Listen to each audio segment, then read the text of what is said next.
вас на заключительном этапе Всероссийской олимпиады школьников по русскому языку в столице нашего региона, городе Уфе. Добро пожаловать в Республику Башкортостан!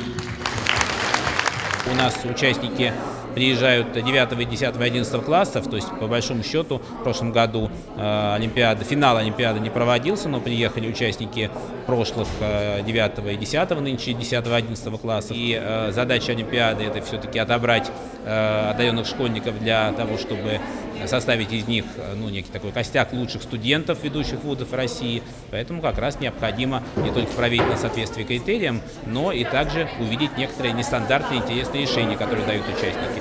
Когда вокруг с экранов говорят о том, что наша молодежь стала не та, мы видим, когда работаем с лучшими ребятами страны в области филологии, что это далеко не так. И страна наша большая, необъятная, и каждый год появляются интересные ребята, которые дальше продолжают свою жизнь в избранной специальности, в лингвистике, филологии, русистике.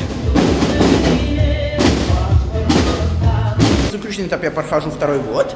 В 8 классе я даже доходил до муниципального. Еще был случай, как я участвовал не то в 4, не то в 5 классе. Толком я участвую год 2, 3, так что получается. Это мой первый заключительный этап. Очень сложно не волноваться. И волнуется только тот, кто ничего не делает и ни к чему не стремится. Очень тяжелая подготовка. Заниматься надо день и ночь, практически сидеть, корпеть над словообразовательными гнездами, тренировать свою логику в разделении синтаксических проблем, также изучать древнерусские тексты. Это очень интересно. Это наш родной язык. Я считаю, что его нам нужно не только поверхностно так знать, но и глубоко, чтобы история, на ней все строится, я считаю, и история языка — это тоже очень важно.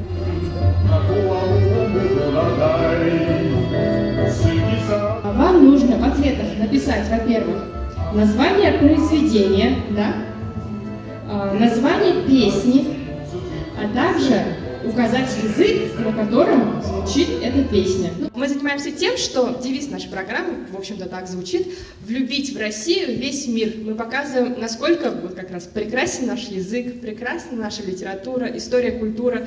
Я давно работаю в школе, как вы видите, но так, чтобы привести ребенка на заключительный этап Всероссийской олимпиады, так мне повезло впервые.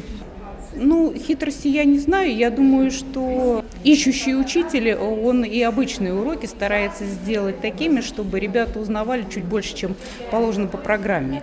Это и позволяет не специально готовить ребят к олимпиаде, а именно широкий кругозор давать по филологическим нашим предметам.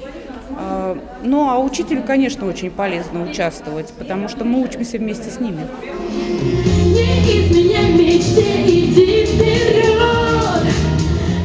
Я считаю, главное стараться и на самом начальном этапе приложить очень много усилий, чтобы уже в конце было более-менее полегче. Самое главное — это будьте уверены в себе и помните, что вы все знаете. Если вы сделали все, что могли для подготовки, то вы успешно выступите на Олимпиаде. Быть увлеченным своим делом — это самое главное.